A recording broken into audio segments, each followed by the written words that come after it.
Absolutely nothing. which Um, is fine. I well, there's some truth. It's there's, as I used to say, there's a little truth in every joke, and my dad used to say, "There's a little joke in every truth," and that too, and it's true. It really does work both ways, but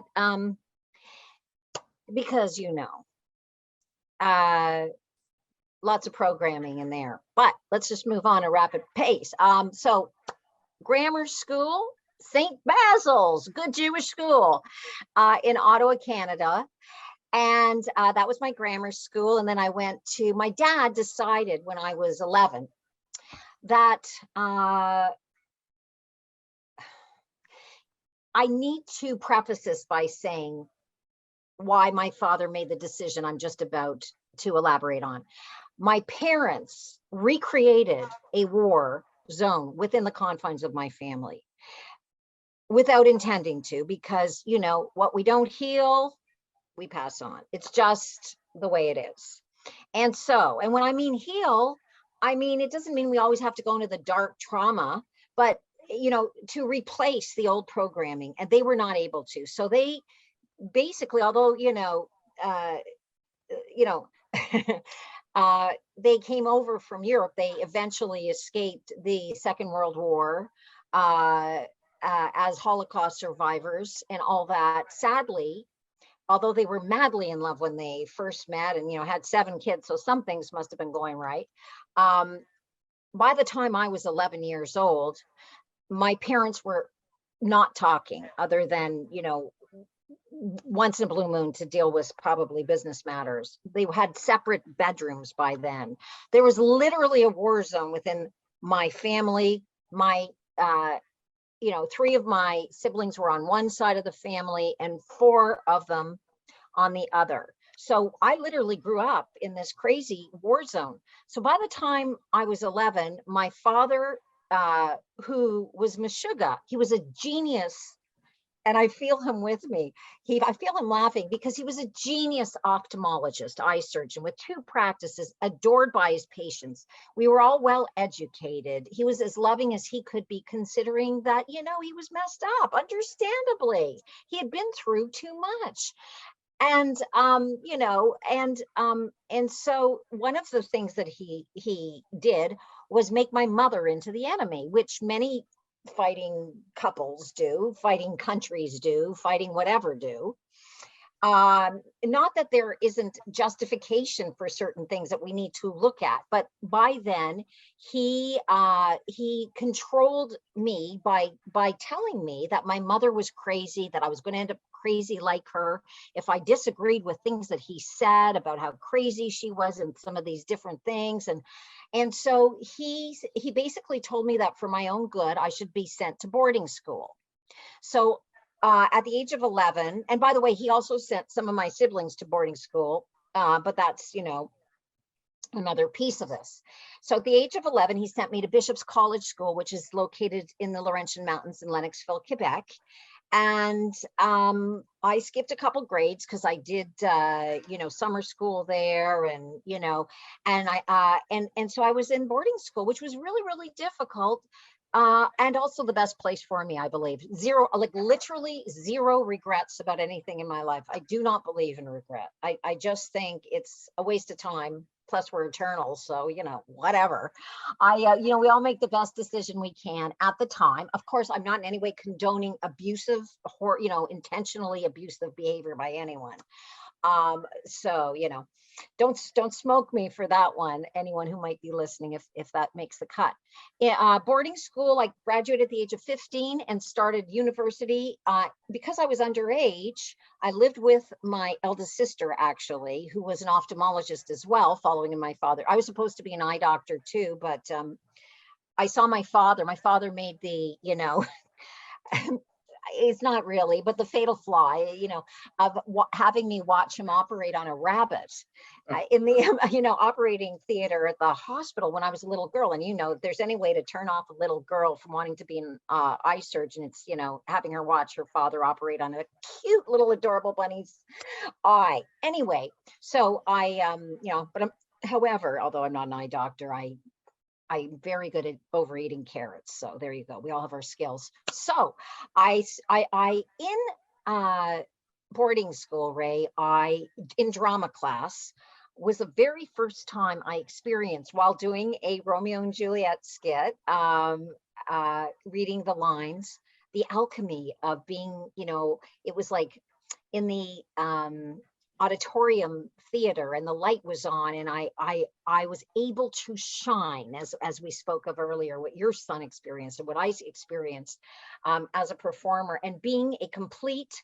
wallflower on steroids, terrified of the world, terrified of speaking to people. And I'm in touch with some of the people from Bishop's BCS, as we called it, Bishop's College School. And like my first roommate, who's a darling, said to me, I just thought you were shy. Like, I didn't really, really shy. And, because she's been to some of my shows down here and different things, and has found out about my background, my upbringing. We all have our stories.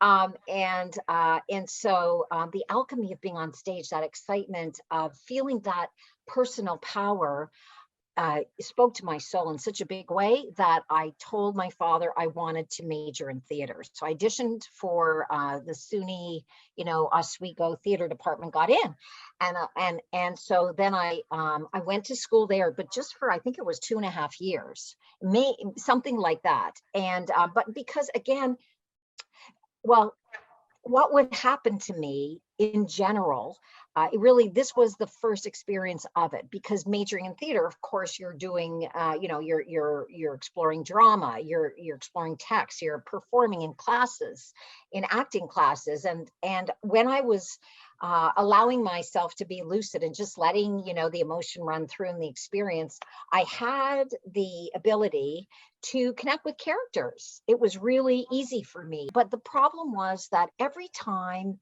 I realized that I was being myself, that I was exposed, that I was exposing the truth of my emotional content without knowing why, like the doors would come down. I would get locked in. It was like being in some kind of emotional prison, and I couldn't connect to the authenticity of the emotion. And it was extremely frustrating for me and for the director and for my acting teachers. And people thought they didn't have the knowledge back then that they have now about, so-called PTSD or anxiety disorder, whatever you want to call it. I call it out of alignment. I call it caca-poo-poo. We can all label it a whole lot of things, but the inability to be my authentic self and not care what other people thought of me. And by the way, I'm sorry, spoiler alert, but one of the last things I say in my memoir, if you haven't read it, is palliative care workers, who take care of people when they pass on at the end of their lives, transition. One of the most common regrets that they hear is, I wish I hadn't cared so much what other people thought of me, because I would have done so much more with my life. And so I was stuck in giving a, and I didn't know it, and I didn't know why, and I couldn't get out of it, because when programming, as you know, runs that deep, you need to replace the program. And at that time, that information wasn't readily available. We didn't have the internet, certainly, so that, you couldn't Google how to deal with this. Plus, I didn't know what it was. And neither did any of the so-called experts. And so, so it was very, very depressing for me and dark. And I kind of got deeper and deeper into that hole, and left ultimately, and left school. And, then, I studied film acting in Vancouver at, this is so many years ago. I'm trying to remember the Vancouver film, whatever, but also film acting at the Homemade Theater on Yonge Street. And Keanu Reeves happened to be in my class, and that's another chapter in there. And, and I studied at Les Ballets Jazz de Montréal, jazz ballet, for years, and loved it. But no matter what discipline I got into, and excelled at us to a certain point, and would kind of flourish and excite people with my ability. We all have it, whatever pulls our soul into joy. That is, I do believe we all come with our gifts. I would go into that paralyzing emotional distress. So I kept thinking, it was the discipline that I had to change.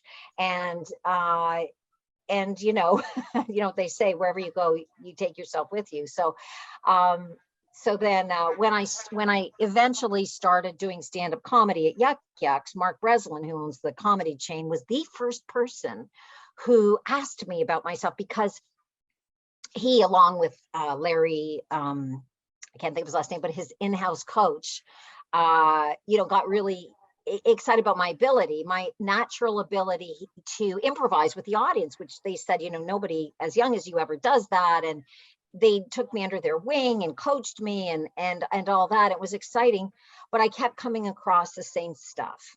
And so Mark Breslin, took the time to really ask me about myself. And he asked me if I was Jewish. And he was the first person who had asked me.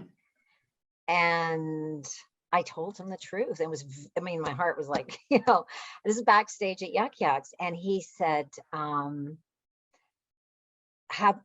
because I told him, I said, I don't know what he tried to book me for a weekend gig, a corporate gig, a lot of money. I could have definitely used it at the time.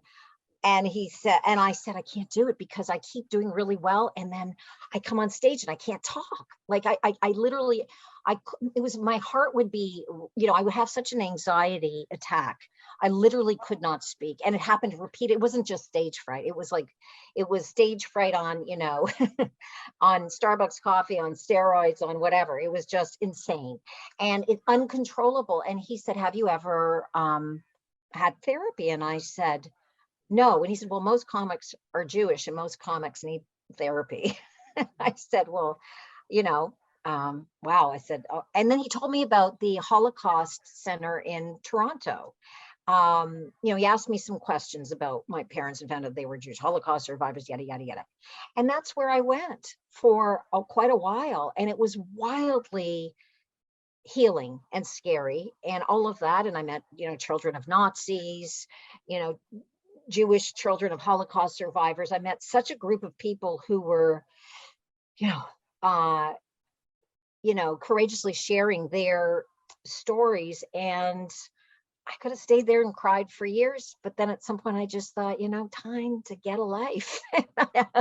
And I had, and it led me to write my first play about my journey out of what I, inherited post-traumatic stress disorder into what I've coined, PTSD, and what I've coined, which is PTJO, post-traumatic joy overload.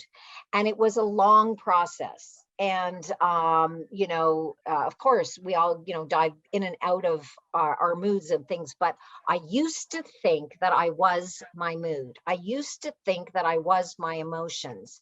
I didn't realize that what I really am, that I really am light, that I really am love, that we all are, that's how we come into the world.